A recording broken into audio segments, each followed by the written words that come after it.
et plus exactement ce qu'on appelle la participation citoyenne aux politiques publiques. Alors, si je voulais le traduire de manière un peu plus explicite, parce que des fois, c'est des termes qui ne sont pas forcément familiers, participation citoyenne, ça veut bien dire faire collaborer élus et citoyens en laissant les citoyens participer directement. Alors, j'insiste sur la collaboration élus-citoyens, parce que parfois, quand on dit participation citoyenne, certains pensent que c'est une éviction totale des élus et que seuls les citoyens vont avoir voix au chapitre. Donc, on est vraiment dans une collaboration, chacun a son rôle à jouer, mais il faut par contre que les citoyens jouent un peu plus le leur, entre guillemets, et c'est pour ça qu'on dit directement. Donc, participer directement à quoi ? Eh bien, à tout ce qui est toutes les étapes de l'élaboration des lois et des règlements en Nouvelle-Calédonie. Donc, c'est très concret. Hein. Les lois aujourd'hui, elles sont votées par des élus. L'idée de la participation citoyenne, c'est qu'ils puissent avoir un impact direct sur les lois. Alors, quand je dis direct, ça veut dire quoi ? Ça veut dire que le citoyen, par exemple, peut être impliqué dans le choix de la thématique sur laquelle il faut faire une loi, c'est la construction de cette loi, c'est aussi la co-validation de cette loi, ça peut aller jusque-là, et puis aussi après l'exécution de cette loi, donc tout le déroulement de la politique publique, et puis aussi l'évaluation. Donc ça, c'est toutes les étapes d'un cycle de production normatif, et notre souhait, c'est que le citoyen participe à tout ça. Alors pourquoi on pense à impliquer les citoyens ? Eh bien, c'est parce que on pense, et c'est aussi avéré par de nombreuses études maintenant, c'est que la démocratie représentative, c'est-à-dire on élit des gens qui vont nous représenter, et en fait, elle ne représente plus grand monde. Vous avez sans doute tous en mémoire des taux d'abstention importants ces dernières années. Je vais citer un exemple. À l'Assemblée nationale, donc, il y a 577 députés. En 2017, aux législatives, ils ont été élus avec 43% du corps électoral. Donc, en fait, une minorité du corps électoral. Donc ça, c'est une première chose, c'est une des raisons pour lesquelles finalement la représentation n'est plus vraiment valable. L'autre chose, c'est que on peut se dire aussi que dans ces 577 députés élus, eh bien, c'est surtout la majorité qui va faire prévaloir sa façon de voir la société, donc sa façon de construire les lois. Et donc toute la minorité, certes qui a été élue, mais la minorité, elle, aura beaucoup moins de capacité à exprimer sa vision du monde. En tout cas, à l'intégrer dans les lois qui vont être votées. Et puis, par rapport à ça, se surajoute aussi un phénomène qui est connu maintenant, c'est que, alors ça, je tire ça d'un article qui a été fait par l'Observatoire des inégalités, c'est un observatoire du gouvernement français. À l'Assemblée nationale, on sait qu'il y a grosso modo 76% de cadres supérieurs. Ils sont 4,4 fois moins dans la population. À l'inverse, la population comprend grosso modo 50% de salariés et d'ouvriers, et il y en a 10 fois moins à l'Assemblée nationale. Donc tout ça pour dire que ces 577 personnes, quelle que soit leur qualité, ils ne peuvent pas prétendre représenter la diversité de la population française. Alors je parle pour l'Assemblée nationale, parce que c'est les chiffres que j'ai. Ici, je ne sais pas, mais dans toutes les démocraties, c'est quand même un peu la même chose. Donc, cette représentation, elle n'est pas très valable, et la conséquence de ça, c'est que quand on fait des lois, eh bien, c'est une vision du monde prédominante qui façonne les lois, et c'est certainement pas toute cette diversité qui pourrait finalement co-construire des lois différentes, mais c'est pas le cas. Et puis, donc ça permet de faire la transition avec le deuxième point que vous voyez à l'écran, c'est que nos démocraties, non seulement elles représentent plus grand monde, mais elles ont aussi beaucoup de mal à faire preuve d'imagination, en particulier face aux défis énormes auxquels on est confronté. Ce manque d'imagination, c'est un peu la même raison que ce que j'évoquais, c'est-à-dire qu'en fait, vous avez une idéologie dominante, donc qui résonne à l'intérieur d'un cadre, et qui est incapable de s'extraire de ce cadre, qui est incapable d'inventer, qui est incapable de faire preuve de créativité. Et malheureusement, on en a vraiment besoin, je le répète, compte tenu des défis qui arrivent. Donc ça, c'est ce qui, pour nous, déclenche le souhait, ou en tout cas la volonté, pour que les citoyens participent plus activement, parce que vous verrez un petit peu les conditions après, mais si les citoyens étaient vraiment, enfin ceux qui nous représentent étaient vraiment représentatifs de toute la diversité, et bien justement on retrouverait toute cette diversité du monde, de vision du monde, et on pourrait avoir plus de créativité et plus de prise en compte de différents intérêts. En particulier localement, les stratégies politiques locales, elles sont très, très polarisantes. On l'a bien vu dans les 30 dernières années. Donc on a deux camps, grosso modo, et donc deux visions du monde qui s'affrontent. Je pense que c'est pas simplement par rapport à l'indépendance, c'est aussi deux visions du monde d'organisation sociale qui s'affrontent. Et tout ça, ça divise la population calédonienne, alors que, notamment certaines informations issues de la consultation citoyenne menée par l'État, par exemple, montrent que les Calédoniens, globalement, ils ont plutôt envie de vivre ensemble et en paix, et pourtant ils sont divisés. Donc on ne sait pas comment on va réaliser cette souhait de vivre ensemble et en paix. Ensuite, par rapport à les raisons pour impliquer le citoyen, c'est que, en plus de ce que je viens d'évoquer, les citoyens calédoniens, ils veulent participer à la construction de leur avenir commun. Ça a été effectivement montré par un sondage fait par le Congrès, il y a quelques temps de ça, quelques mois de ça. Et puis nous-mêmes, notre association a fait un sondage à un moment en ligne, et c'est une volonté qui transparaît facilement, c'est-à-dire que les gens ont envie de participer, et puis même ça se sent, on voit bien tous les... Si on est là ce soir, c'est pas pour rien, et on voit bien tous ces mouvements, toutes ces associations qui veulent donner leur avis dans telle ou telle thématique, mais la société civile n'est pas inerte, elle a vraiment envie de participer. Et puis aussi, non seulement il y a la volonté, mais aussi maintenant, aujourd'hui, il y a la possibilité de bâtir ensemble, c'est-à-dire de bâtir avec les citoyens. Effectivement, la participation citoyenne, telle que je l'ai évoquée, c'est pas tout neuf, hein, c'est une réalité qui se développe dans le monde maintenant depuis une bonne trentaine d'années, donc on a du recul, on a de l'expérience.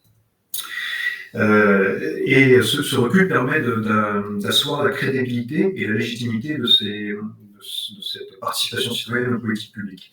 Il y a même aujourd'hui des recommandations internationales dans ce domaine qui sont assez précises et qui permettent de ne pas faire n'importe quoi, je vais dire, dans cette participation citoyenne. Donc on a les moyens de la réaliser, les moyens concrets, techniques de la réaliser. Et puis, ce qu'on pense, nous, au sein de l'association aussi, c'est que cette participation citoyenne, les techniques, les méthodes qu'on emploie pour ça, elles sont bien adaptées au contexte local parce qu'en fait, on trouve que c'est très en correspondance avec la tradition océanienne de la parole et du consensus. Et d'ailleurs, un des fondateurs d'une grosse boîte au Canada qui fait de la participation citoyenne disait bien que tous ces mécanismes, ces méthodes, en fait, sont issus des peuples premiers. Donc c'est plutôt dans leur ADN à eux de discuter et d'essayer de faire émerger le consensus plutôt que dans nos démocraties occidentales, je vais dire. Comment on fait en pratique ? Alors, l'idée, ça serait d'instaurer un premier dispositif participatif, ça c'est le nom générique pour tout ce qui permet de faire la participation citoyenne aux politiques publiques. Et notre pensée, c'est de dire que faire des politiques publiques sans qu'on ait de consensus sur les valeurs et les principes qui les encadrent, c'est pas utile. C'est une petite anecdote, on a été reçu par la CCI il y a quelques temps, on a échangé sur notre projet, évidemment on a aussi échangé sur leur projet, la NCECO. Et donc on leur a demandé, ils nous ont, donné tout l'intérêt de leur projet, le travail de fond important qu'ils avaient fait, ils avaient aussi beaucoup consulté, etc. Et ils ont bien dit que leur projet, ça visait la prospérité et le bien-être de tous. Sauf que quand on demande à ce moment-là, mais qu'est-ce qui définit le bien-être ? Là, il n'y a pas de réponse. Et évidemment, selon la manière dont on définit bien-être, je caricature un peu, mais si c'est faire de la méditation et se nourrir très peu, tout le système économique qui est derrière, il ne faut pas grand-chose. Par contre, si c'est avoir 3 voitures, 4 maisons, voyager 6 fois par an, évidemment, le système économique qui est derrière prend une toute autre dimension. Donc il faut bien à un moment s'accorder sur les valeurs et les principes, et c'est quelque chose qui est quand même pas facile, ça. Et c'est pour ça que l'Assemblée citoyenne, donc est un des dispositifs participatifs, nous semble tout à fait approprié pour essayer de faire ça, de définir ces valeurs et ces principes qui encadreront les politiques publiques à faire. Et puis, pour poursuivre l'implantation de cette participation citoyenne, parce que là, l'Assemblée dont on parle, l'Assemblée citoyenne dont on parle, c'est quelque chose, c'est un exercice ponctuel qui peut durer à peu près une année, je reviendrai sur les exemples après, mais au sein de l'association, on aimerait bien aller un petit peu plus loin, et c'est véritablement les institutionnaliser, c'est-à-dire que ça devienne partie des institutions, cette participation citoyenne aux politiques publiques à travers des mécanismes ou des institutions particulières.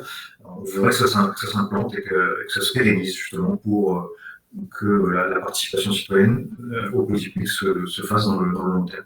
Alors ça aussi, c'est des choses qui sont expérimentées maintenant dans le monde, en Belgique, en France, en Angleterre, etc. Et qu'est-ce que c'est exactement la participation citoyenne et comment ça marche, notamment une assemblée citoyenne? Alors, j'ai mis en titre faire participer, c'est pas consulter. Parce que ça, souvent, on l'entend. Ah non, mais ce que vous dites là, ça a déjà eu lieu. On a déjà eu la consultation citoyenne de l'État, et des gens qui font des consultations, des partis politiques qui font des tables rondes citoyennes, etc. Ça existe déjà. Non, c'est pas du tout la même chose. Et c'est pas du tout la même chose. Je vais expliquer pourquoi. Parce que déjà, une assemblée citoyenne, c'est constitué d'un échantillon représentatif de la population. Et on fait ça grâce à un tirage au sort. Ça rejoint tout ce que je vous disais tout à l'heure par rapport au fait que les démocraties représentatives ne sont pas représentatives malheureusement. Là, grâce à un tirage au sort, donc avec tout le phénomène de statistique qu'il y a derrière, ça permet d'avoir un échantillon représentatif de la population et c'est à cet échantillon qu'on va demander quelque chose. Donc on aura bien toutes les visions du monde en présence. Et en plus, ces gens qui sont donc très représentatifs de la société, on ne demande pas simplement leur avis comme ça, on les fait échanger, on les fait délibérer entre eux, et ça en général sur plusieurs mois. Donc c'est un travail de construction, ça n'est pas simplement une consultation. Et ce travail de construction, évidemment, il faut qu'il soit éclairé, ce qui n'est pas forcément le cas aussi des gens qu'on consulte comme ça sur une courte période.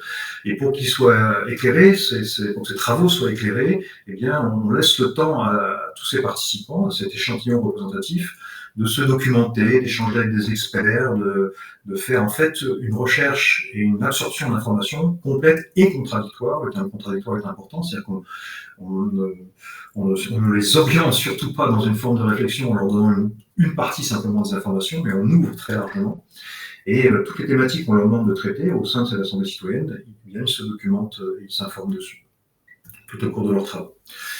Et puis aussi, autre point très très important, donc ils sont éclairés, ils délibèrent entre eux, mais on ne les laisse pas tout seuls pour délibérer. Toutes ces délibérations sont facilitées par des professionnels de l'animation. Ça, c'est aussi très très important, parce qu'évidemment, dans un groupe de femmes et d'hommes, il y a forcément certains qui sont plus à l'aise, moins timides, enfin bref. Et donc, il faut réguler tout ça, il faut permettre à tout le monde de s'exprimer, et surtout, il faut que tout le monde écoute. Ça, c'est le plus gros point, j'allais dire. Et donc, ils sont accompagnés par des professionnels pour pouvoir réaliser cette expression, cette écoute. Ensuite, donc aussi, ce qu'il faut voir, c'est que une consultation, voilà, elle est organisée par l'État, elle est gérée par l'État, etc., etc. Elle est traitée comme l'État l'entend. Dans une assemblée citoyenne, certes, ce sont les institutions qui mandatent une assemblée citoyenne et qui la finance, parce que ça peut faire. Mais par contre, elle est toujours organisée sur une... Pardon ? Donc, elle est toujours organisée et surveillée par des organismes indépendants. Et ça permet de garantir un petit peu... On ne voit pas ? Pardon ? Mais c'est lui qui parle. Allô ? Vous m'entendez toujours ? Bon. Oui, on t'entend très bien. Simplement, je pense qu'il y a quelqu'un qui a laissé son micro ouvert et ce serait bien qu'il puisse le couper. Mais on t'écoute, continue. Je viens de... Ok, ça marche. Je poursuis. Okay. Donc, oui, l'organisation et la surveillance par des organismes indépendants, alors ça peut être des organismes de la société civile, des chercheurs aussi, bien sûr, etc.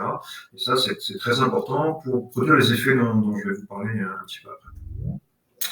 Donc voilà, les bénéfices qu'on escompte, hein, pas qu'on escompte, d'ailleurs qu'on constate, parce que comme je vous l'ai dit, ça fait quand même quelques années que c'est en pratique dans le monde, donc maintenant les bénéfices sont constatés, c'est pas simplement des choses qu'on espère. Et les bénéfices d'une assemblée citoyenne, par exemple, ce sont les suivants. Notamment, l'assemblée citoyenne a une forme de légitimité aux yeux de tous, parce que, comme je vous l'ai dit, dans sa composition et dans son organisation, ça ne peut pas être un outil partisan. Donc forcément, c'est pas une assemblée citoyenne de gauche ou une assemblée citoyenne de droite, c'est nécessairement une assemblée citoyenne pour tout le monde. Autre chose aussi, c'est que les citoyens en général se reconnaissent dans l'assemblée citoyenne parce que ce sont des gens comme eux. Alors, des gens comme eux, ça vient du fait qu'on a un échantillon représentatif de la population, comme je le disais tout à l'heure.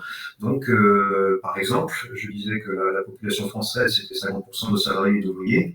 Vous retrouverez 50% de salariés et d'ouvriers dans l'échantillon représentatif qui composent l'Assemblée citoyenne. Et ça, c'est la même chose pour les genres, les ethnies, les catégories socio-culturelles, etc., etc.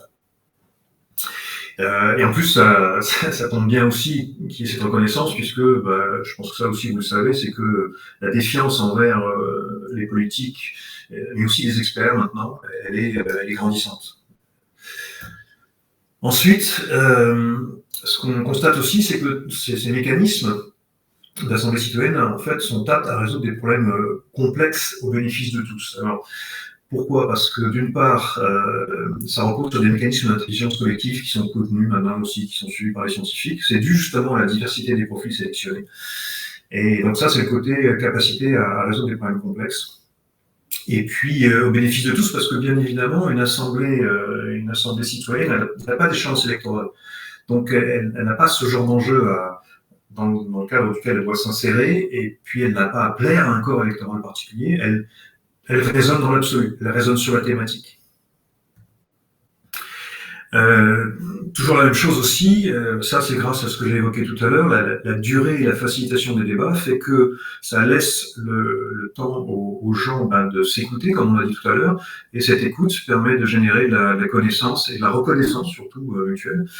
C'est pas toujours facile, et c'est quelque chose, je pense, qui est très prégnant ici en Calédonie. Et puis donc à terme, ça finit par construire le consensus. Alors, un petit exemple aussi, donc, parmi les quelques assemblées citoyennes qui ont eu lieu dans le monde, il y en a eu en Irlande, en Islande, il y en a une, qui n'est pas tout à fait un échantillonnage représentatif, mais qui se déroule au Chili justement pour réécrire une constitution. Et puis il y a la Convention citoyenne pour le climat qui a eu lieu en métropole. Donc dans cette assemblée, il y avait 150 tirés au sort. 150 personnes tirées au sort, et ces personnes, évidemment, il y avait tous les profils en termes de climat, c'est-à-dire il y avait des climato-sceptiques, des gens qui étaient des écologistes, etc., etc. Et malgré tout, à la fin, les 149, je crois, propositions qui ont été émises par cette Convention citoyenne pour le climat ont été votées par 95% des participants. Donc ça prouve bien qu'il y a une construction. Construction veut pas forcément dire aller plutôt dans un camp, plutôt dans l'autre, c'est vraiment quelque chose d'autre qui émerge de ces dispositifs.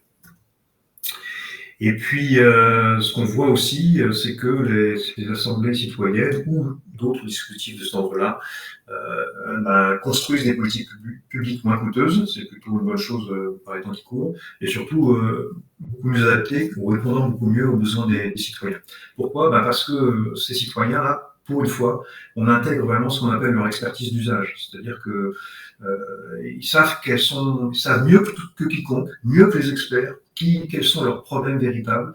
Et souvent, ils ont les solutions, même s'ils ne savent pas comment les mettre en œuvre, mais souvent, ils ont déjà les solutions. Donc ça, pour une fois, on va chercher tout ça en les intégrant dans ces mécanismes de co-construction et de co-décision.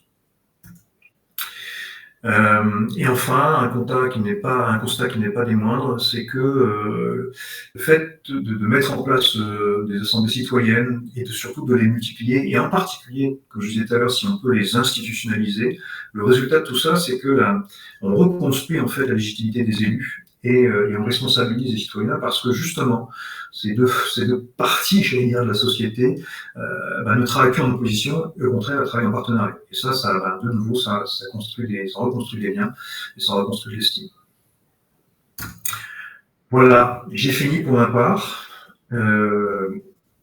Question maintenant ou après, comme vous le souhaitez. Merci beaucoup, Jérôme. Je pense qu'en fait, on va dérouler le fil du programme comme prévu. On va laisser la parole à Frédéric, après avoir été introduit par Joël. Si tu veux présenter Joël en quelques mots, Frédéric. Oui, en tout cas, merci beaucoup, Jérôme. C'était très, très clair et il y a beaucoup de questions qui me viennent et on pourra en développer certains points après. Oui, alors Frédéric, vous le connaissez maintenant. Il est intervenu déjà dans plusieurs webinars.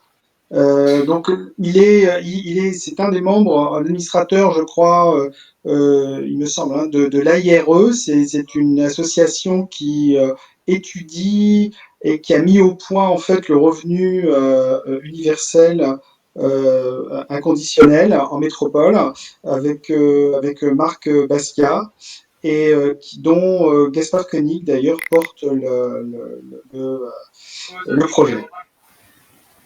Pardon, excuse-moi Fred.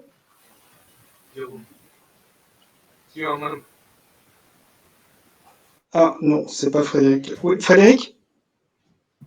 Oui. Voilà. Donc je te laisse la parole, Fred. Ok, je prends la main. Ok. Alors, faut que je fasse mon screen share. Oh merde, il ne propose pas le PowerPoint. Zut alors.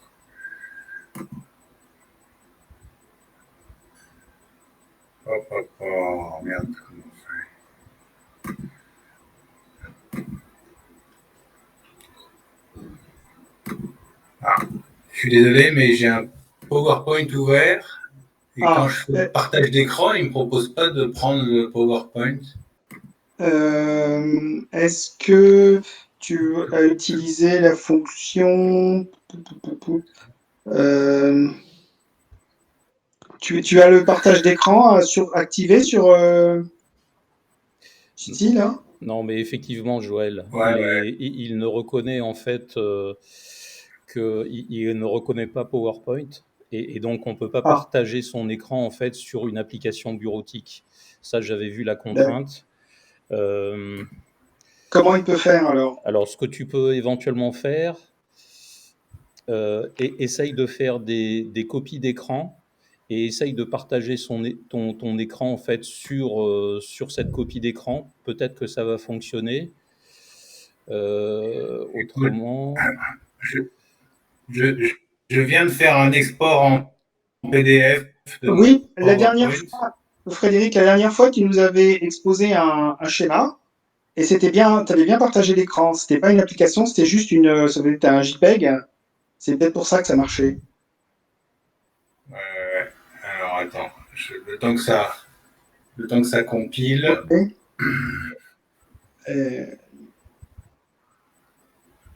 Est-ce que Frédéric, tu veux Est-ce que tu veux éventuellement qu'on sollicite Jérôme? Parce que j'imagine qu'il y a un certain nombre de questions à lui soumettre.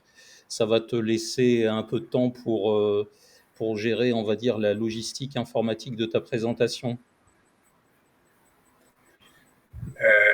Écoute, c'est comme tu le sens. Je crois que c'est bon là. Hein. Ok, eh ben écoute, bon, parfait, on te laisse la parole. J'ai mon PDF, donc ça devrait fonctionner.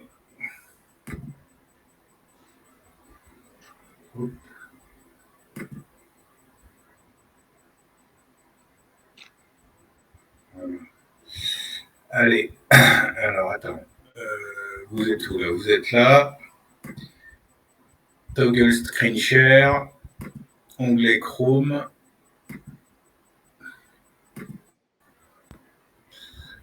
Voilà. Là, vous devez voir un écran tout noir. Oui, c'est parfait. Exact. Très bien. Écoutez, je vais vous raconter une petite histoire.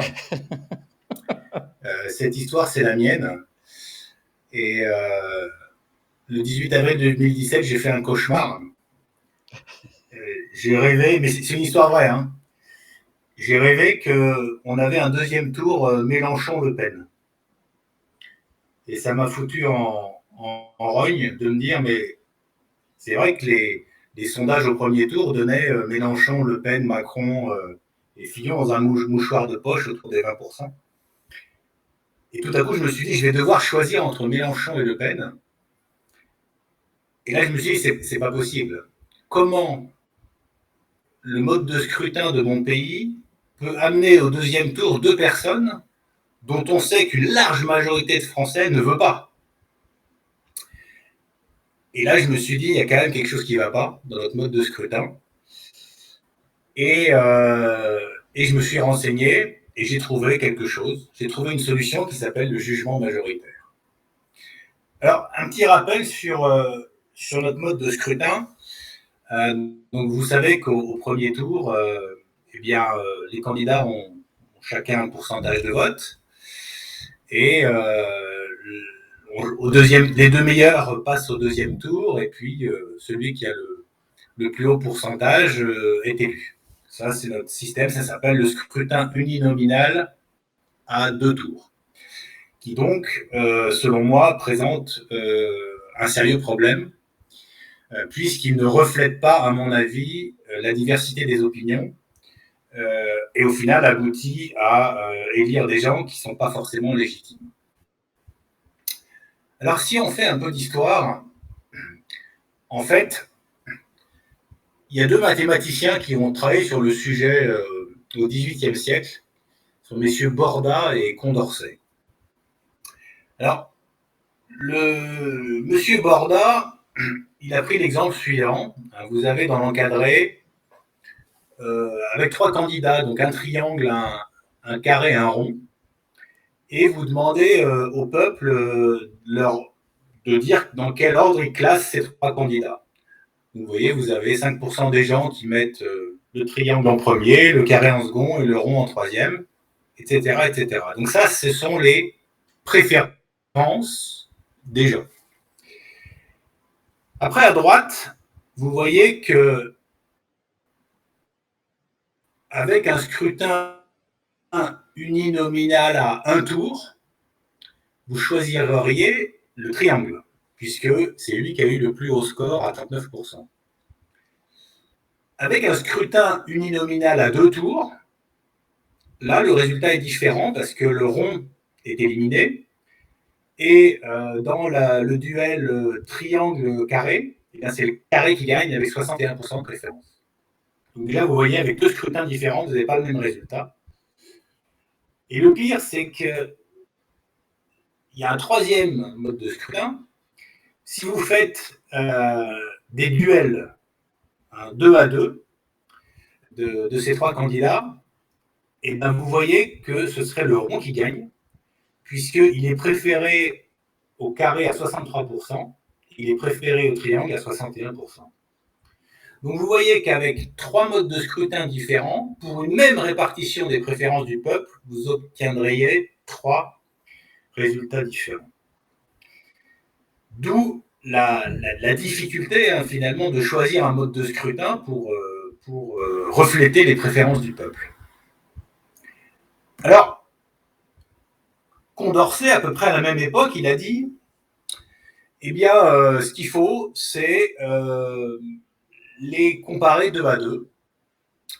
Et si une majorité préfère le triangle au rond, on élit le triangle, etc., etc. On fait des duels. Sauf que, l'exemple a montré qu'on peut tourner en rond, et c'est ce qu'on appelle le paradoxe de Condorcet, où finalement, avec cette méthode des duels 2 à 2, il pourrait ne pas y avoir de candidat désigné vainqueur. Ce problème, il a continué à être analysé par un certain nombre de mathématiciens et d'économistes, et notamment le prix Nobel d'économie Arrow, américain, qui, lui, là on est au XXe siècle, il a dit la chose suivante.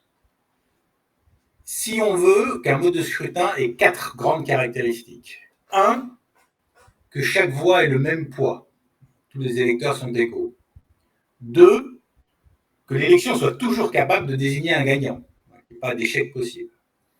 3, que le fait qu'un nouveau candidat se présente, et à plus forte raison, si ce candidat n'a aucune chance de gagner, ne bouleverse pas le résultat. Et 4, qu'un candidat jugé meilleur par tous les électeurs soit le vainqueur. Eh bien, M. Arrow, il a démontré que c'était impossible. Voilà, qu'un mode de scrutin qui respectait ces 4 critères n'existait pas. Donc là, et du coup, depuis ce théorème qui remonte aux années 50, mais au XXe siècle, en fait, quasiment dans le monde entier, tout le monde a continué à utiliser son beau vieux mode de scrutin uninominal à 2 tours. Sauf que 2 mathématiciens français, au début du XXIe siècle, ont craqué le théorème de Arrow. ils ont inventé un mode de scrutin qui respecte les 4 critères de ce bon monsieur Haro. En fait, c'est donc monsieur Balinsky et Rida Al-Raki.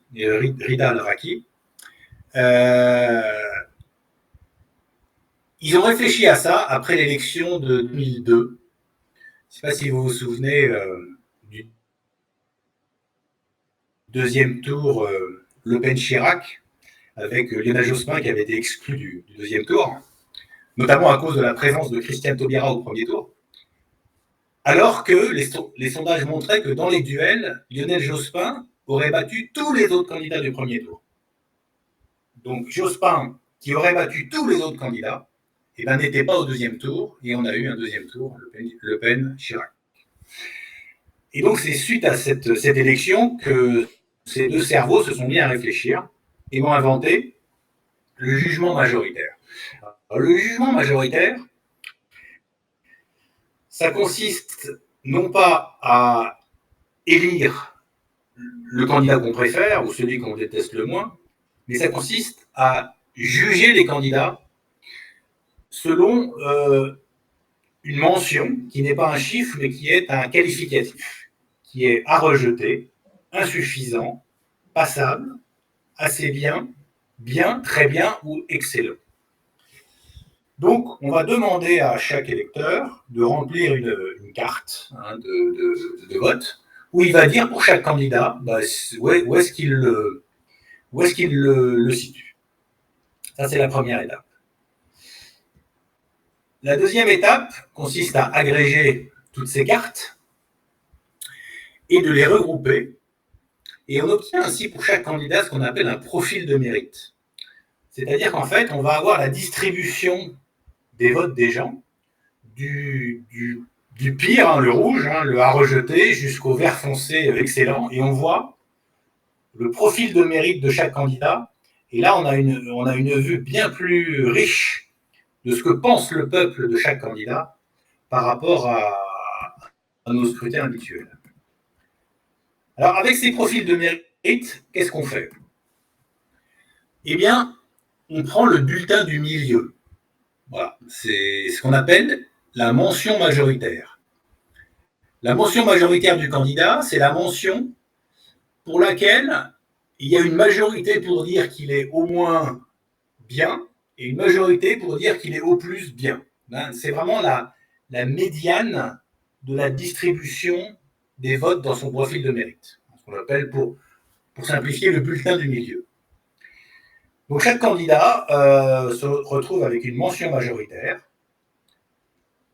Et après, tout simplement, on compare les mentions majoritaires des candidats et on les classe.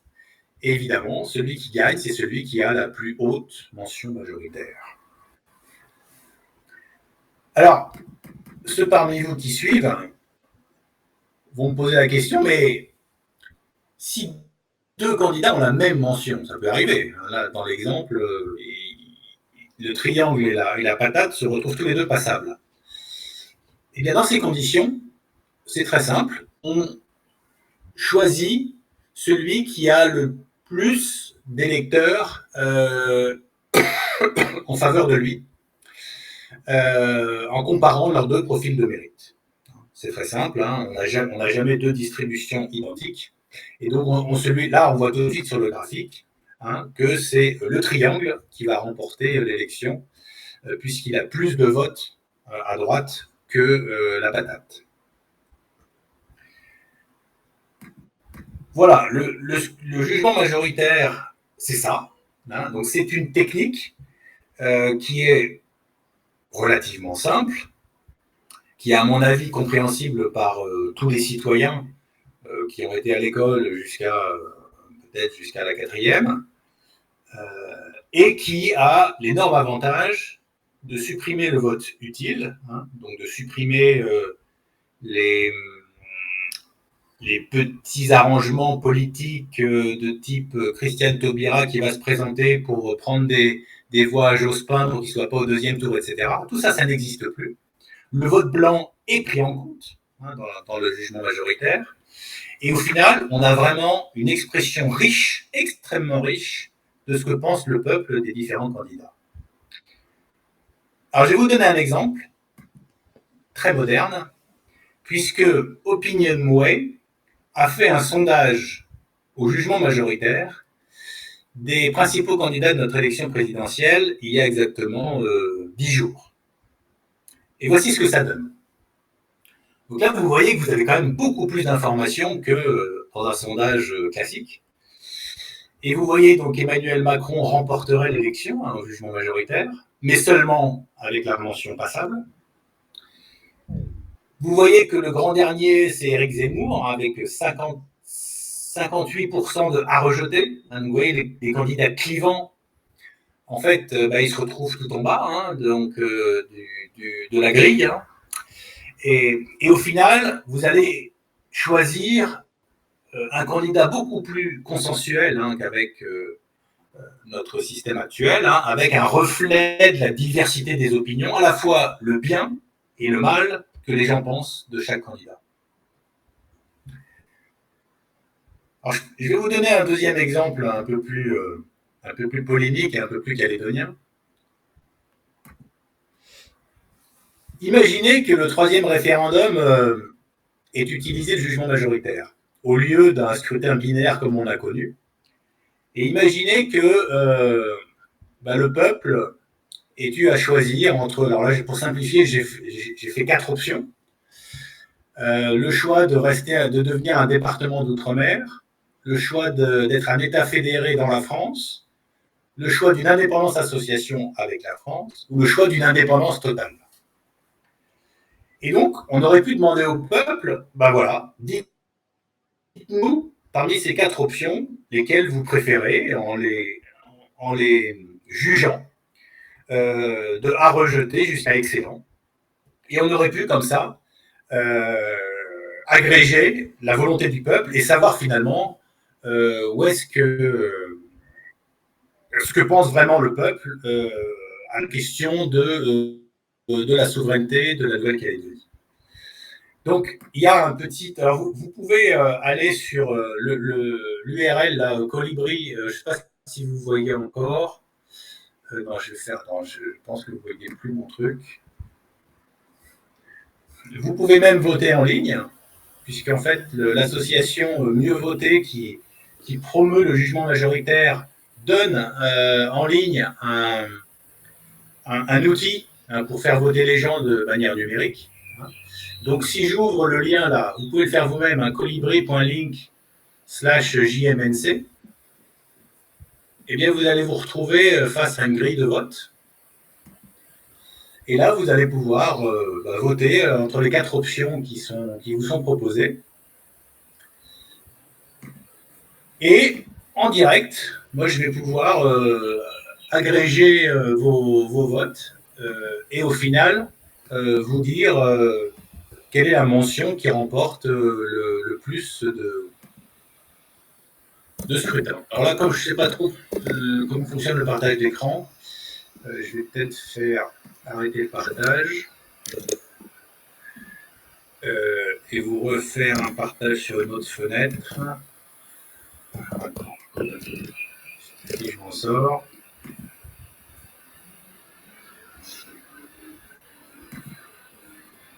Toc. Voilà, onglet Chrome.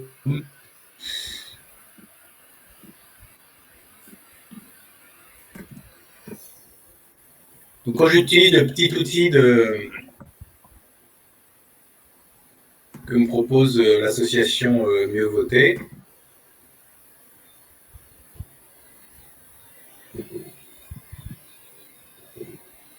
voilà, donc là je suis sur l'écran des résultats. Hein, donc là il se trouve que j'ai déjà utilisé cet outil, donc là j'ai 22 personnes qui ont voté, hein, c'est pas vous, c'est pas vous. Et donc l'outil me donne directement les profils de mérite. Hein, donc vous voyez les 4 solutions. Donc là, les gens que j'ai fait voter, ils n'étaient pas trop pour l'indépendance totale, hein, c'est le 4. Et au final, la mention la meilleure mention majoritaire, c'était l'État fédéré au sein de la France, comme Hawaï. Donc ça peut être utilisé par n'importe qui, c'est disponible en ligne. On peut faire voter les gens numériquement et on obtient en temps réel l'agrégation des résultats, les profils de mérite et le résultat du vote. Donc ça, c'est proposé par l'association Mieux Voter, qui est donc l'association qui promeut cet outil.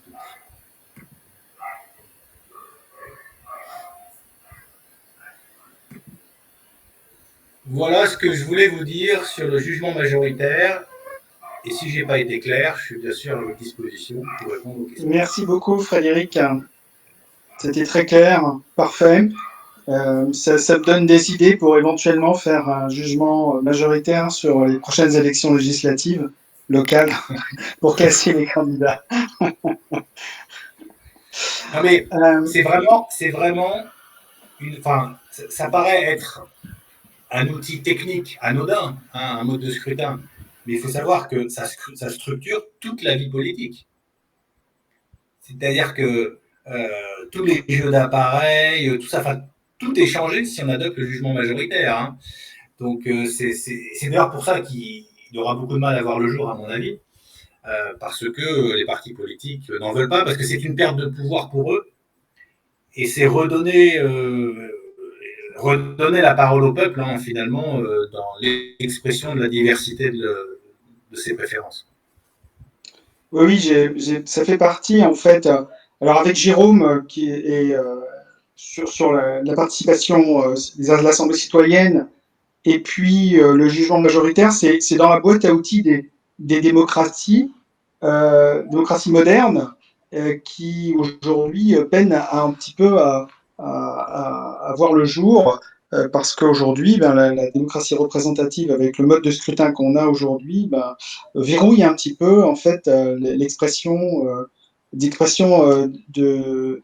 disons démocratique, parce qu'on voit dans les tensions qu'il peut y avoir, par exemple les Gilets jaunes ou plus récemment avec les mouvements liberté, etc., où vraiment il y a quelque chose qui se passe et on voit bien que les respirations démocratiques par les élections ne sont pas forcément suffisantes.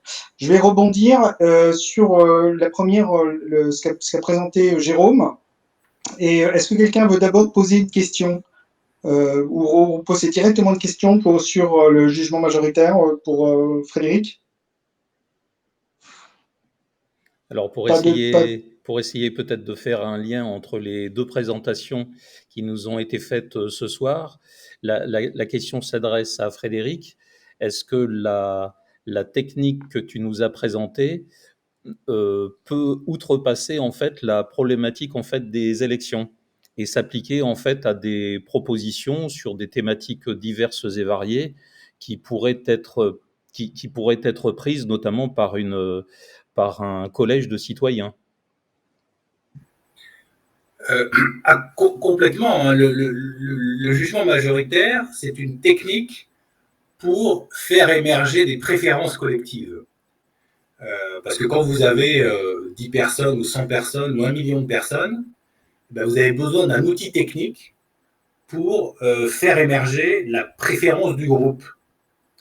Mais ce n'est pas forcément élire une personne. Hein. Là, d'ailleurs, ce que j'ai présenté, là, c'est choisir entre 4 projets relatifs à la souveraineté du territoire. Donc, ça peut être utilisé. D'ailleurs, je crois que pour l'Eurovision, le scrutin utilisé est extrêmement proche du jugement majoritaire. Hein, donc, ça peut être utilisé dans des tas de circonstances de la vie, des associations, etc. Ça peut être utilisé à l'école pour élire les délégués de classe. Ça peut être, ça peut être utilisé partout. Oui, excellent. Merci beaucoup, Frédéric. Après, je pense qu'il y a un élément, et ça va sûrement nous permettre de redonner la main à Jérôme. Quand tu nous as présenté, Frédéric, en fait, les 4 options sur un référendum revu et corrigé à ta sauce, cela suppose bien évidemment d'avoir en fait une vision éclairée qui corresponde en fait aux 4 propositions en fait que tu as proposées.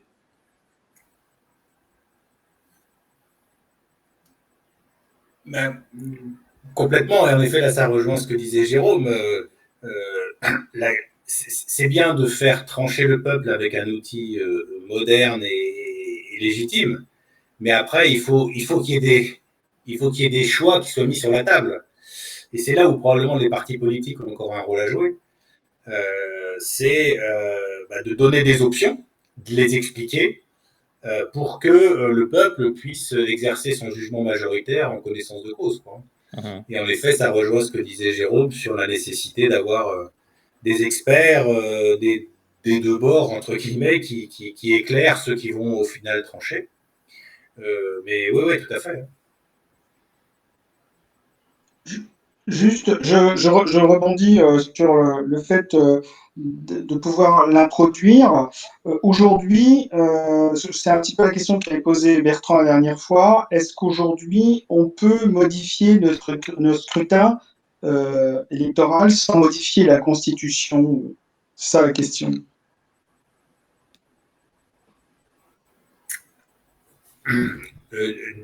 Joker, hein, honnêtement, pour la métropole, je ne saurais pas te dire. Je ne saurais pas te dire quel est l'acte juridique qui permet de modifier le mode de scrutin. Nous, en Nouvelle-Calédonie, on a la chance de repartir d'une feuille blanche à la fin des accords de Nouméa. Donc, nous, c'est sûr que si on veut dire que nos élections en Nouvelle-Calédonie se font en jugement majoritaire, on peut le faire.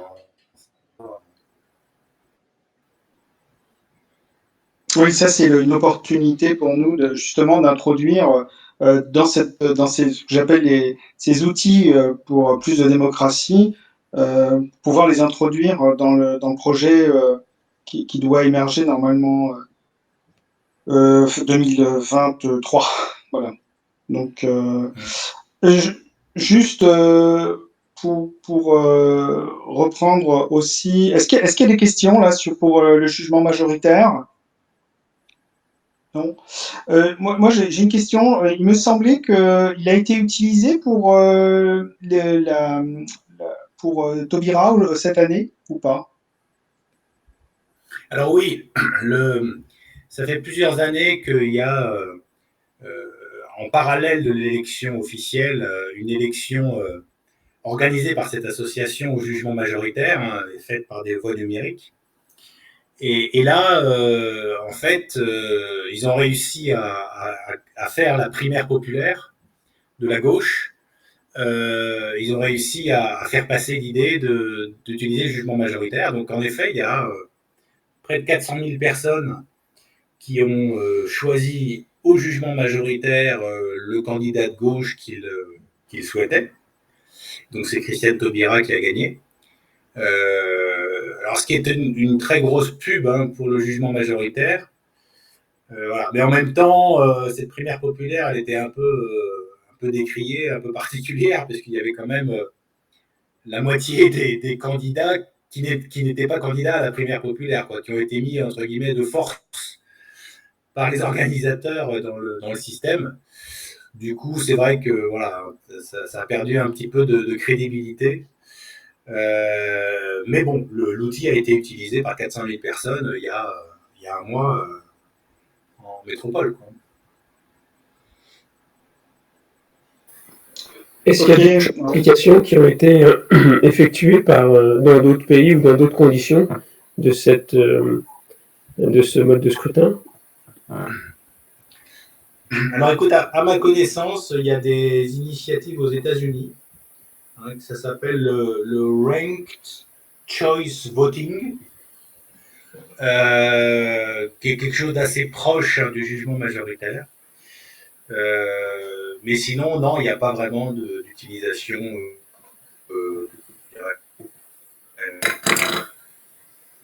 On n'a pas fait trop d'émules encore.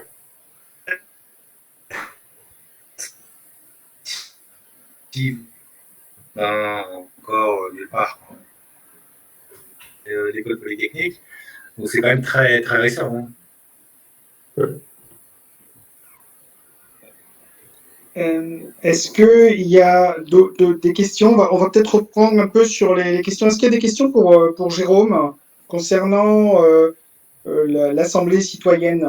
Moi, je voudrais savoir, Jérôme, quelle est la différence, tu l'as un petit peu expliqué, mais je voudrais que tu reviennes un petit peu dessus, la différence entre le RIC et l'Assemblée citoyenne. Ok. Alors, je ne suis pas un fin connaisseur du RIC, hein, donc je me corrige si je dis des bêtises, mais donc c'est un référendum d'initiative citoyenne. Si j'ai bien compris, c'est donc le peuple qui, à travers un référendum, peut désigner justement une politique publique sur laquelle il faut plancher. Est-ce que je me trompe? Non, je crois que j'ai la même perception en tout cas. Ok. Donc, si c'est ça, ça peut faire partie d'un des éléments de la participation citoyenne. Comme je le disais tout à l'heure, l'idée, c'est que cette participation se fasse sur toutes les étapes qui permettent de construire les lois et les règlements. Et la toute première étape,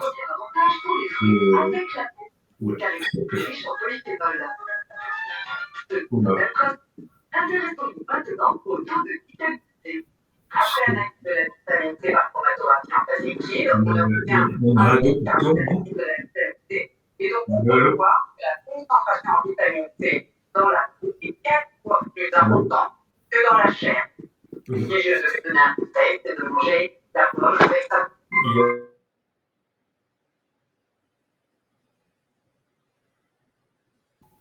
Vous m'entendez? Jérôme? Oui, Jérôme? Oui, on t'a perdu là. Je sais pas, il y a eu quelque chose qui s'est mis en route, je sais pas ce que c'est. Quelqu'un qui est rentré avec un micro et donc ça a perturbé en fait le déroulement, effectivement. Ok, donc vas-y. Ok, je disais que la participation citoyenne, l'objectif, c'est qu'elle s'exerce à toutes les étapes du cycle des politiques publiques, en fait. Et donc, effectivement, la première étape, c'est de choisir sur quelle politique publique on va travailler. Donc ça, par exemple, ça pourrait faire l'objet, effectivement, d'un référendum initiative citoyenne. C'est ce qui se passe un petit peu en Suisse avec les votations, c'est-à-dire que lorsque tu as X%, 10%, me semble-t-il, de la population d'un territoire qui dit qu'il faut absolument travailler sur tel sujet, et à ce moment-là, les instances comment dire, politiques, enfin, institutionnelles plus exactement, les institutions du territoire sont obligées de s'en emparer. À l'inverse, s'ils ont un projet de loi que 10%, pareil, je suis pas sûr des chiffres, hein, enfin ça tourne autour de ça, un projet de loi pour lequel plus de 10% de la population est absolument insatisfaite, et bien du coup ils doivent aussi remettre en jeu leur politique publique. Donc voilà, c'est effectivement ça. Je veux peut-être revenir sur une petite chose aussi. Alors je trouve que l'outil de jugement majoritaire est très intéressant. Et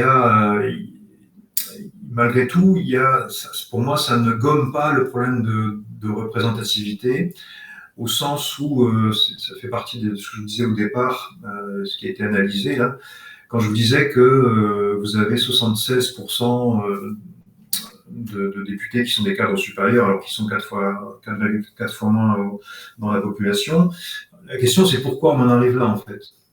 Et l'analyse qui est faite dans ces fameux articles faits par l'Observatoire des inégalités, c'est de dire qu'en réalité, ceux qui se présentent aux élections, eh bien, c'est forcément des gens qui sont éduqués, qui savent s'exprimer, qui souvent ont de l'argent et qui ont les réseaux. Sinon, les gens ne se présentent pas. Donc, en fait, on a déjà, pour nous représenter, en fait, on a déjà un choix qui est tronqué.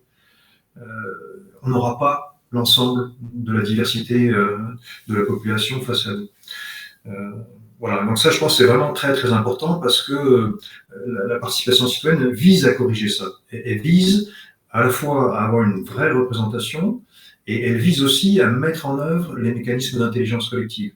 Tout à l'heure, on disait, bah oui, on va proposer 4 options sur lesquelles, par exemple, on va faire voter les gens par jugement majoritaire. Je parle des différents types de futurs calédoniens.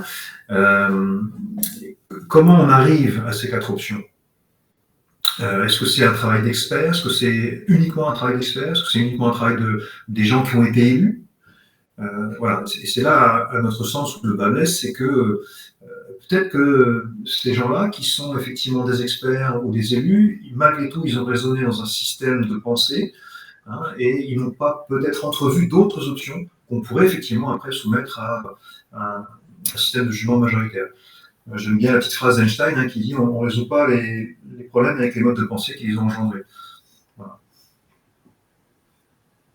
Jérôme, juste quand tu parles d'assemblée et d'assistance, puisqu'en fait il y a une assistance, d'après ce que j'ai compris, pour pouvoir générer cette intelligence collective. C'est-à-dire qu'en fait il y a des experts qui vont à charge et à décharge éclairer le propos, mais d'un autre côté il y a des animateurs, d'après ce que j'ai compris, qui vont pouvoir aussi quelque part orienter aussi les personnes. Donc il y a quand même aussi le fait que dans toute animation de groupe, l'animateur a un rôle, j'allais dire, d'influence qui peut être antidémocratique. Alors, tu as tout à fait raison, mais à ce moment-là, c'est pas un animateur professionnel. Alors, ce que je veux dire, c'est que l'animation et et ce qu'on appelle plutôt d'ailleurs la facilitation, c'est vraiment quelque chose d'une expertise que tout le monde n'a pas. Voilà. Et si tu veux, quand tu fais venir un facilitateur professionnel, c'est un facilitateur professionnel, donc il est neutre. Il ne peut pas en être autrement. Ce qui est effectivement différent de l'information qu'on peut faire des gens, des participants à l'Assemblée citoyenne. Cette information-là, comme je l'ai dit tout à l'heure, elle est totalement ouverte et contradictoire. Les gens qui sont d'ailleurs dans l'Assemblée citoyenne ont à tout moment le loisir de dire « moi je veux entendre un expert qui est pour ça ou contre ça ». Donc ça, il n'y a pas de problème. Mais l'animation elle-même, elle est nécessairement neutre. Ça, c'est un domaine qui n'existe que pour ça, si tu veux. Alors, il y aurait, si jamais un animateur, je veux dire, profitait de son rôle d'animation pour orienter effectivement les débats, de toute façon, ils sont détectés parce qu'une des recommandations internationales, c'est, comme je le disais tout à l'heure, c'est de suivre et d'évaluer les dispositifs participatifs. Et donc, cette absence de neutralité de l'animateur serait détectée et permettrait d'invalider éventuellement ce qui a été produit. D'accord, ça veut dire qu'il faut continuer à faire confiance à des cabinets genre McKinsey, etc., qui peuvent orienter, j'allais dire, être professionnels dans l'animation, c'est ça un petit peu, hein. Genre, j'exagère un petit peu, mais c'est un petit peu ça quand même. Alors, écoute, aujourd'hui, visiblement, alors je connais pas le réseau des professionnels de l'animation, hein, pas suffisamment en tout cas, mais en tout cas, ce que je sais, c'est qu'il y en a qui sont reconnus. Par exemple, c'est des gens, alors c'est pas le cabinet que tu me cites là, mais il y a des facilitateurs professionnels qui ont fait le job sur la Convention citoyenne pour le climat pendant les 9 mois où ils ont bossé, si tu veux. Et à aucun moment leur exercice a été remis en cause. Et là, à ce point n'a pas été mis en cause d'ailleurs que nous, on a fait une petite visioconférence avec 4 participants à la Convention citoyenne pour le climat en métropole. Et donc, ils nous ont parlé de leur expérience vécue de l'intérieur. Et ils nous ont longuement parlé de cette animation. Et ils ont dit à quel point, alors non seulement elle n'avait pas orienté les débats, c'est-à-dire qu'elle avait été effectivement neutre, mais à quel point ça a permis des échanges, ça a permis à toutes les personnes présentes de s'exprimer, de se révéler. Et ils ont eu aussi d'ailleurs une fonction très importante, c'est que c'était aussi eux qui faisaient, si tu veux, qui récoltaient tout ce qui était dit et qui le mettaient en forme et qui en faisaient la synthèse. Synthèse qui était néanmoins retournée aux participants pour dire c'est bien ça que vous avez changé, etc., etc. Donc ils ont, d'après ce que j'ai compris des citoyens qui ont participé, ils ont vraiment eu un rôle majeur, ces facilitateurs professionnels, ils ont vraiment eu un rôle majeur, mais certainement pas d'orientation. Voilà. Et aujourd'hui, en métropole, et encore plus ailleurs, tu as de plus en plus de prestations, de prestataires qui sont capables de délivrer ce genre de prestations. Un autre point aussi, tu l'as souligné, c'est le temps, l'investissement en temps que ça demande pour des citoyens qui sont tirés au sort, comme tu l'as dit. D'accompagner un projet, je pense là, tu as dit 9 mois. C'est-à-dire qu'il faut quand même pouvoir. C'est une phase de temps qui est très longue par rapport à ce qu'on connaît d'habitude sur des débats qui peuvent se durer peut-être 2-3 jours. Donc là, il y a quand même une gestation qui est assez longue Et est-ce que ça correspond finalement aux attentes de l'impatience qu'ont les générations présentes? Alors, ça peut être considéré comme un obstacle, mais justement, la pratique internationale fait que maintenant, on sait comment, en partie, contourner ces difficultés. Alors, je ne sais pas si je réponds à ta question. Tu parles de cet obstacle que pourrait constituer la lourdeur de l'investissement personnel, j'allais dire, dans la partie. Oui, c'est ça, exactement. Le temps que tu vas investir dans cette assemblée. Ok. Alors, effectivement, un des points clés dans les recommandations qui sont faites, c'est de favoriser en fait les groupes sociaux qui sont le plus éloignés de la participation et de la décision. Et comment on fait ça? Eh bien, on indemnise. Alors, il n'y a pas que ça qui compte, hein, mais ça fait partie des outils en quelque sorte. Donc, quelqu'un qui vient travailler dans une assemblée citoyenne est défrayé, si tu veux. Sachant que quand je dis 9 mois, c'est 9 mois de durée. Ils n'ont pas travaillé à plein temps pendant 9 mois. Ils ont beaucoup travaillé, ils se sont documentés, ils se sont réunis, mais ils n'étaient pas à plein temps pendant 9 mois, les 150 en l'occurrence de la Convention citoyenne. Donc il y a tout un environnement qui est mis en place, si tu veux, pour faciliter la participation, donc le défraiement, les transports, des prestations qui sont prévues pour garder les enfants, ou pour garder les ascendants, etc., etc. Donc tout est fait pour que les gens puissent participer. Donc ça, c'est une première chose. La deuxième, c'est que assez étonnamment, alors deux choses. Quand tu poses la question, par exemple, aux citoyens qui ont participé à la Convention citoyenne, ils te disent c'est une aventure absolument extraordinaire. A priori, financièrement, ils ont dit que pour eux, c'était une opération blanche, c'est-à-dire qu'ils ont compensé, si tu veux, les pertes de travail avec justement le défraiement. Ils ont énormément bossé, ça ils te le disent. Mais ils disent pour rien au monde, ils auraient évité ça. Parce que c'est une expérience humaine de co-construction qui est visiblement assez unique. Enfin, je ne l'ai pas vécu, moi, mais en tout cas, dans leur mots, c'était comme ça. Et puis, il y a aussi quelque chose d'assez intéressant, c'est que à Poitiers, ils sont en train de mettre en place une assemblée citoyenne pérenne. Et pour le faire, ils ont fait ce qu'ils appellent une assemblée citoyenne de préfiguration. Pour ça, ils ont tiré au sort sur le cadastre et ils ont été faire du porte-à-porte. Plutôt que faire de la recherche de volontariat par téléphone, ils ont été faire du porte-à-porte. Ils ont été estomaqués du nombre de personnes qui, pourtant, dans bon nombre de cas, sont à nouveau très éloignés de la participation, de la politique, de tout ça. Du nombre de personnes qui sont favorables à venir participer à ce genre d'exercice qui, pourtant, en plus, au départ, est assez conceptuel. Hein. C'est venez participer à une assemblée citoyenne pour savoir comment on va faire une assemblée citoyenne. Donc, si tu veux, mais les gens, ils ont envie. Ils ont envie et c'est des constats, si tu veux. Les gens ont envie de participer, ils sont prêts à sacrifier, entre guillemets, une partie de leur temps pour ce genre de choses. Donc, si je comprends bien, il faudrait qu'en fait, aujourd'hui, il y ait les moyens et la volonté politique de pouvoir mettre en place ce type d'assemblée sur des sujets qui, par exemple, sur notre avenir, pourraient faire l'objet d'une assemblée citoyenne. C'est exactement ça. Il faut absolument que l'assemblée citoyenne ou les assemblées citoyennes soient mandatées par les institutions. Donc, évidemment, ça demande une conviction politique. Et effectivement, c'est un budget. Hein.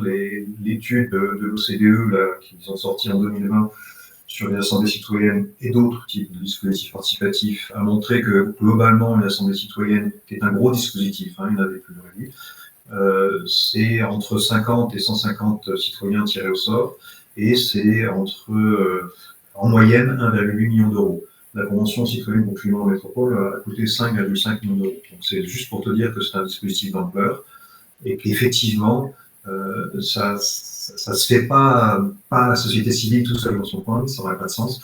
C'est vraiment les institutions qui mandatent et qui financent, mais c'est organisé et suivi par des organismes indépendants.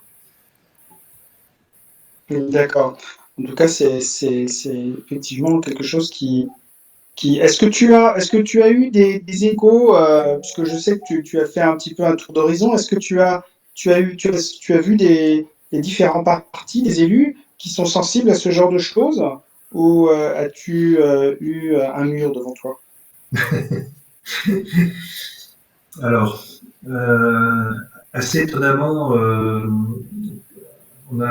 une de mes premières actions, ça a été d'écrire au gouvernement à l'époque, c'était Thierry Santa qui était président du gouvernement.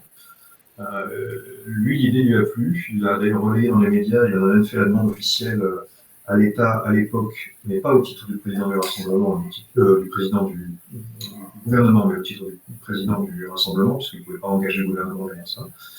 Donc ça, c'est un exemple de politique convaincue. On en a vu d'autres, on a vu Génération C, on a vu AEC, etc., etc. On a moins vu les indépendantistes, malheureusement, et je le regrette fortement. Voilà. On a vu par contre le Congrès, qui donc c'était en comitant, c'est encore en comitant. On a vu le Sénat coutumier aussi. Et j'allais dire que, bon, c'est clair que ça contrevient à la culture politique classique. Je crois que Frédéric en parlait, le politique a son pouvoir, et quand il parle de partager le pouvoir, c'est quand même quelque chose qui le défrise, excusez-moi du terme.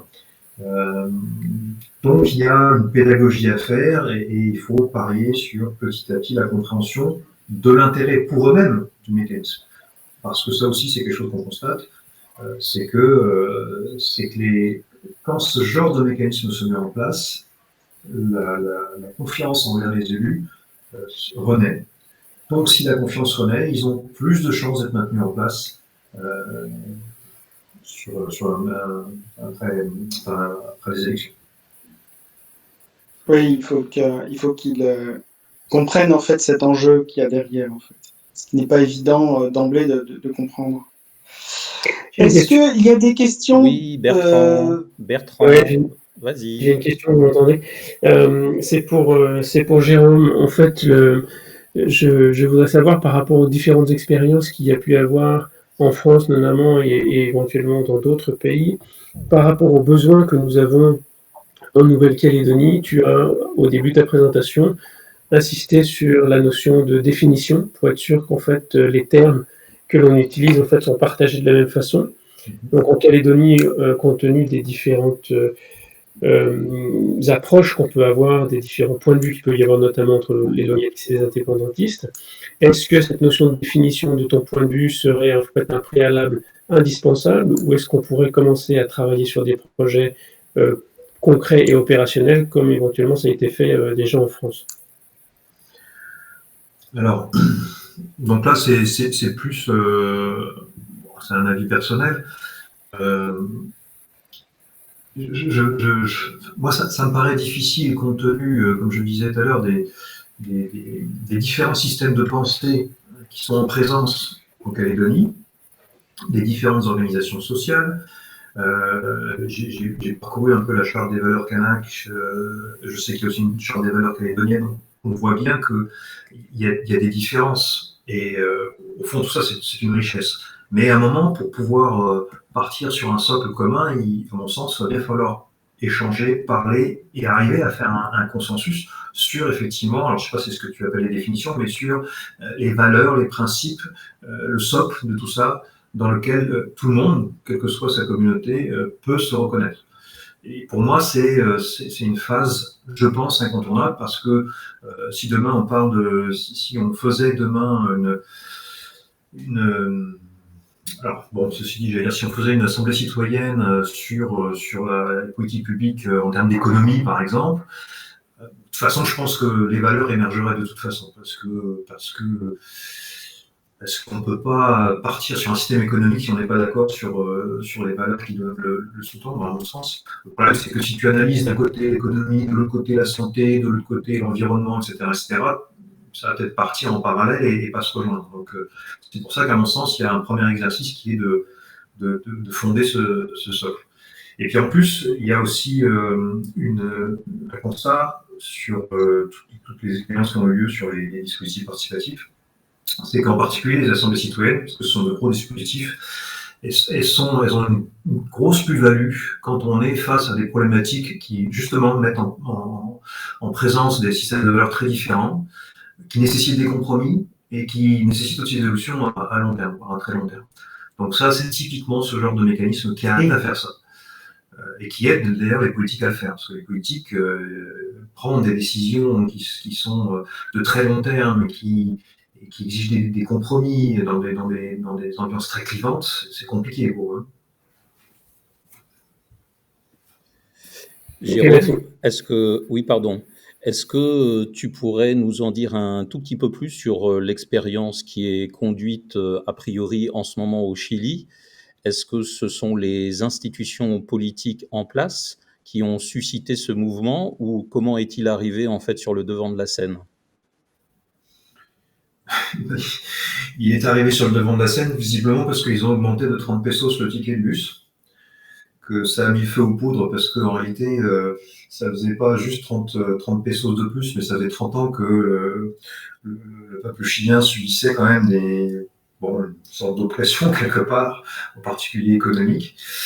Et du coup, si j'ai bien compris, je suis pas un expert du Chili, loin de là. Si j'ai bien compris, c'est à l'issue de ces mouvements sociaux que cette nécessité finalement de revoir la Constitution est apparue. Ça a d'abord été validé par un référendum, si je me souviens bien. Et là aujourd'hui, donc, il y a effectivement, ils appellent ça une convention constitutionnelle, je sais plus. Et il y a des gens qui travaillent à refaire la constitution du Chili. Alors, la seule différence, c'est que les gens qui sont dedans, ce ne sont pas des gens tirés au sort, ce sont des gens qui ont été élus. Alors, par un mécanisme que je ne connais pas, mais ce sont bien des gens élus. Et donc, quelque part, c'est un peu comme une assemblée nationale avec une certaine forme de représentation politique à l'intérieur. La petite différence quand même, c'est que par rapport à leurs assemblées législatives habituelles là-bas, par contre, la diversité de la représentation est quand même bien plus forte dans cette assemblée constitutionnelle qu'elle ne l'était dans les assemblées législatives classiques. Voilà, et il y a même, par exemple, je crois qu'ils sont 100... j'ai plus le chiffre exact, mais je sais qu'il y a 17 sièges, entre guillemets, qui sont réservés, par exemple, aux représentants du peuple autochtone, des peuples autochtones, je crois qu'il y en a plusieurs. Voilà, ce que j'en connais. Ok, un grand merci. Est-ce qu'il y a des questions? Alors j'ai juste éventuellement une autre remarque. Jérôme, tu as cité en fait ta rencontre avec Thierry Santa, qui visiblement, selon toi, était relativement à l'écoute de la proposition que tu as pu lui faire. Alors moi, j'ai éventuellement un contre-exemple vis-à-vis de ce monsieur.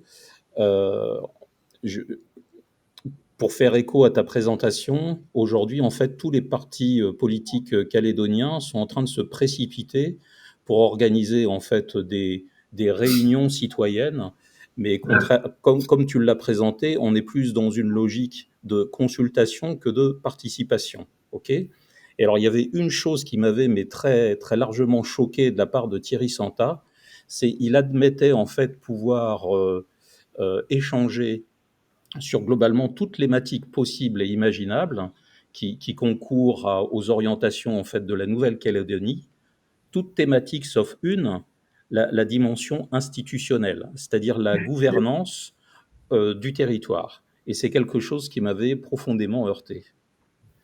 Oui, alors je suis d'accord avec toi. On a revu le rassemblement parce que bon, ils ont voulu qu'on se revoie sur cette thématique-là de la participation citoyenne. Et à l'époque, j'avais noté un recul. C'est-à-dire qu'effectivement, l'Assemblée citoyenne, avec toutes ses contraintes, ne les séduisait plus trop. Ils préféraient passer sur les tables rondes citoyennes. Et comme tu dis, effectivement, en plus en excluant une partie qui est quand même assez fondamentale, qui est effectivement l'organisation et le fonctionnement des institutions. Donc, et je suis d'accord avec toi, tous, je sais pas, mais un bon nombre de partis, en tout cas, s'emparent de ce truc-là. Alors ça, c'est classique. C'est très classique. C'est-à-dire que un certain nombre de politiques y voient une façon de regagner la légitimité en passant par ces ersatz de participation citoyenne. Bon, c'est une réaction normale, classique, et c'est d'ailleurs pour ça que notre association, il n'y a pas très longtemps, on a fait une lettre à toutes les institutions. Quand je dis toutes les institutions, c'est État, Congrès, Sénat coutumier, les 3 provinces et gouvernement, en disant, en gros, voilà, il faut effectivement faire une participation citoyenne, mais la participation citoyenne, ça veut dire, et on a aligné les 11 critères de l'OCDE, plus 2 que nous on a mis parce qu'on estime que c'est essentiel pour la Calédonie, mais on a bien signifié tous les principes à respecter pour pouvoir se targuer de faire de la participation citoyenne. Justement parce qu'on sentait naître là tous ces mouvements qui malheureusement effectivement peuvent aussi décrédibiliser le processus. Jérôme, j'ai une question concernant justement l'État, puisque aujourd'hui l'État avait fait les coups de profonde, continue un petit peu à pousser les questions du foncier, puis d'autres questions clés pour l'avenir du pays. Est-ce que l'État a été sensibilisé? Est-ce que vous avez eu un écho? Est-ce qu'il y a eu du répondant de ce côté-là? Alors, je vais prendre une casquette optimiste. je vais dire que oui, parce que bon, bah, comme vous, je suppose, on a fait partie des corps intermédiaires audités, auditionnés plus exactement. Et puis, donc, on a vu que l'accueil était plutôt favorable. On a entretenu des relations, on leur a donné des éléments, etc., etc. Aujourd'hui, alors il y a 2 choses moi, qui me poussent à être optimiste. La première, c'est dans la lettre de Le Cornu à l'ensemble des membres du Congrès, là, 54 membres. À un moment, il y a deux petites phrases qui, pour moi, ressemblent quand même beaucoup à de la participation citoyenne. Alors, je l'ai plus en tête exactement, mais c'était quelque chose du type il avait mentionné la consultation à faire à nouveau avec cette fois-ci très large tous les corps intermédiaires, et puis juste en dessous il y avait, on pourrait peut-être envisager, comme ce qui se fait ailleurs dans le monde, que les Calédoniennes et les Calédoniens puissent participer directement à etc. Donc là moi j'y voyais quelque chose de l'ordre qui était là plus de la participation citoyenne.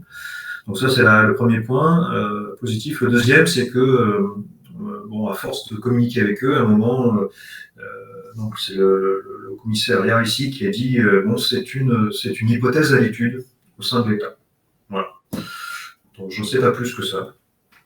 Et il y a lieu d'être positif, effectivement, d'être optimiste en tout cas. Oui.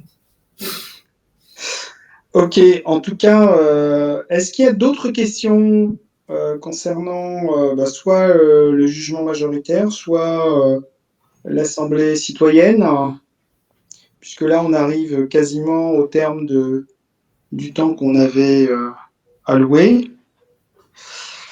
Non, pas d'autres questions? Si, je vais me faire l'avocat du diable pour essayer de bien finir la soirée. Comment, Jérôme, tu perçois en fait l'expérience qui a été conduite par les Gilets jaunes en France, qui était hors cadre structuré au départ et qui a eu pour ambition en fait de réécrire en fait une espèce de constitution visant la 6e République? Est-ce que c'est quelque chose qu'on pourrait imaginer ici en Nouvelle-Calédonie? Ben, comme je ne sais plus qui le disait tout à l'heure, ce qui est extraordinaire avec la Calédonie, c'est que on part d'une page blanche, que de toute façon il faut qu'on refasse société puisque l'accord de Nouméa va avoir une fin, même si juridiquement il est toujours en place, mais il va bien falloir l'éteindre à un moment. Et qu'en plus, alors là c'est aussi ma compréhension du contexte, hein, donc prendre avec nuance, mais j'ai parfois entendu ou cru comprendre que l'État dit, en gros, juridiquement, vous faites ce que vous voulez. C'est-à-dire qu'on peut on peut réinscrire quelque chose dans la Constitution qui soit vraiment très original.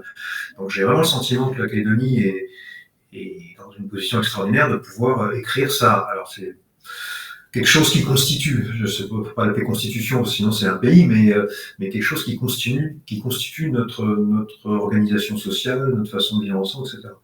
Donc, je pense qu'on est, je vois pas un autre pays dans une meilleure position pour faire ça. Voilà. Ah. Ok, merci beaucoup.